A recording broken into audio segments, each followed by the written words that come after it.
Hi friends, welcome to RS all rounder. இன்னைக்கு நம்மளோட YouTube சேனலில் வாங்கிபாத் ரெசிபி தாங்க செய்ய போகிறோம். கத்திரிக்காய் சாதம். இதுக்கு நம்ம வாங்கிபாத் மசாலா ஃப்ரெஷ்ஷாக அரைச்சி ரெடி பண்ணுறதுனால டேஸ்ட்டும் ஃப்ளேவரும் ரொம்ப சூப்பராக இருக்குங்க. ரொம்பவே குயிக்காக செஞ்சு முடிச்சிடலாம். கத்திரிக்காய் வேண்டான்னு சொல்கிறவங்க கூட இது மாதிரி செஞ்சு கொடுக்கும்போது நல்லா விரும்பி சாப்பிடுவாங்கங்க. இது ரொம்ப சூப்பரான லஞ்ச் பாக்ஸ் ரெசிபி. இப்போ வாங்க இந்த ரெசிபி எப்படி செய்யலாம்னு சொல்லி வீடியோக்குள்ளே போய் பார்க்கலாம்.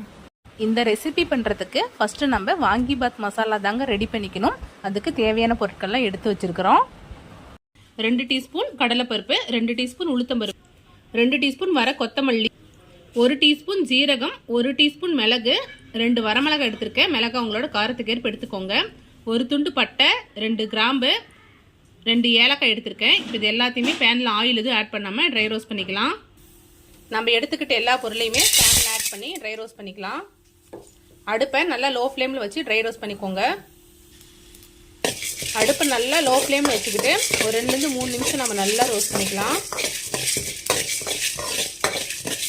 பருப்பு எல்லாம் நல்லா செவந்து நிறமாதிரி வரணும்.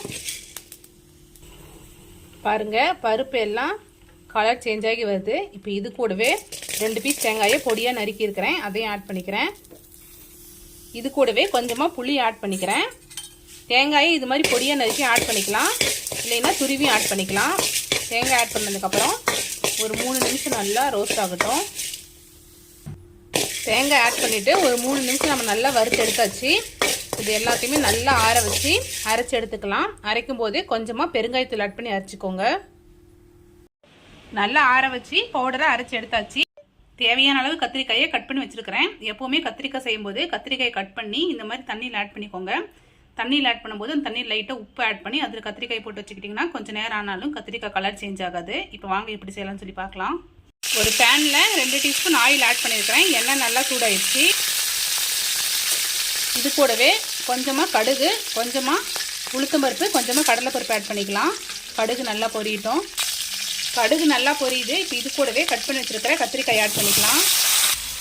கூடவே கொஞ்சமாக உப்பு ஆட் பண்ணிக்கலாம். கொஞ்சமாக மஞ்சள்தூள் ஆட் பண்ணிக்கலாம். நல்லா மிக்ஸ் பண்ணி விடலாம்.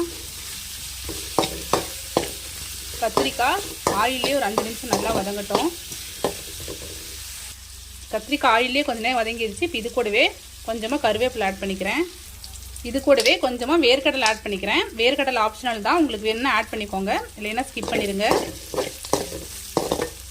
2 நிமிஷம் வதங்கட்டும். ஒரு 2 நிமிஷம் நல்லா வதங்கிடுச்சு. இப்போ நம்ம ரெடி பண்ணி வச்சுருக்கிற இந்த வாங்கிபாத் பவுடர் இது கூட ஆட் பண்ணிக்கலாம். நான் 2 டீஸ்பூன் ஆட் பண்ணிக்கிறேன். நீங்கள் தேவையான அளவு ஆட் பண்ணிக்கோங்க. நல்லா மிக்ஸ் பண்ணிடலாம்.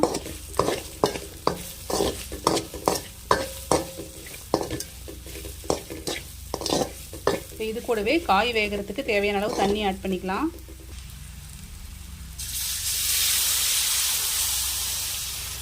கத்திரிக்காய் கொஞ்சம் சீக்கிரமாக வெந்துடும். ஒரு 10 நிமிஷத்துலேயே கத்திரிக்காய் நல்லா வெந்துடும். காய் நல்லா வேகட்டும். கத்திரிக்காய் நல்லா சூப்பராக வெந்துருச்சு. இப்போ இது கூடவே தேவையான அளவு ரைஸ் ஆட் பண்ணிக்கலாம்.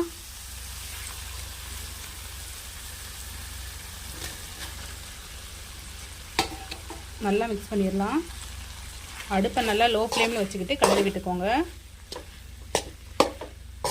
நல்லா மிக்ஸ் பண்ணி விட்டாச்சு. டேஸ்ட் பண்ணி பார்த்துட்டு உப்பு காரம் எல்லாமே செக் பண்ணிக்கோங்க. எனக்கு லைட்டாக உப்பு பத்தலை, நான் உப்பு ஆட் பண்ணி நல்லா மிக்ஸ் பண்ணி விட்டேன். உங்களுக்கு மசாலா பத்தலைன்னா கூட இன்னும் கொஞ்சம் மசாலா ஆட் பண்ணிவிட்டு நல்லா கிளறி விட்டுக்கோங்க. அவ்வளோதான் ஃப்ரெண்ட்ஸ், நம்மளோட வாங்கிபாத் ரெசிபி சூப்பராக ரெடி ஆயிடுச்சு. இது கூடவே கொஞ்சமாக மல்லி இலை தூவிடலாம். மல்லி இலை தூவிட்டு அடுப்பு ஆஃப் பண்ணிடலாம். நீங்களும் கண்டிப்பாக இதே மாதிரியே ட்ரை பண்ணி பாருங்கள். டேஸ்ட் ரொம்ப சூப்பராக இருக்கும். மசாலா எல்லாமே நம்ம ஃப்ரெஷ்ஷாக அரைச்சி ஆட் பண்ணுறதுனால டேஸ்ட்டும் ஃப்ளேவரும் ரொம்ப சூப்பராக இருக்கும். கத்திரிக்காய் வேண்டான்னு சொல்கிறவங்க கூட இது மாதிரி செஞ்சு கொடுத்தா நல்லா விரும்பி சாப்பிட்டுக்கோங்க. ஸோ கண்டிப்பாக ட்ரை பண்ணி பார்த்துட்டு எப்படி இருக்குன்னு சொல்லிட்டு மறக்காமல் கமெண்ட்டில் சொல்லுங்கள். லாஸ்ட்டாக இது மேலே 1 டீஸ்பூன் நீங்கள் கீ ஆட் பண்ணுறதுனால ஆட் பண்ணிக்கலாம். நான் கீ ஆட் பண்ணிக்கல. இது மாதிரி simple recipes and lunch box recipes videos நம்மளோட சேனலில் ரெகுலராக அப்லோட் பண்ணுவோம். இது மாதிரி வீடியோஸ் வேணும்னா நம்மளோட ஆர்எஸ் ஆல்ரவுண்டர் சேனல் மறக்காமல் சப்ஸ்கிரைப் பண்ணிக்கோங்க. இந்த வீடியோ உங்களுக்கு பிடிச்சிருந்தா லைக் பண்ணுங்கள், கமெண்ட் பண்ணுங்கள், மறக்காமல் உங்களோட ஃப்ரெண்ட்ஸ்க்கு ஷேர் பண்ணிக்கோங்க. Thank you friends. தேங்க்ஸ் ஃபார் வாட்சிங்.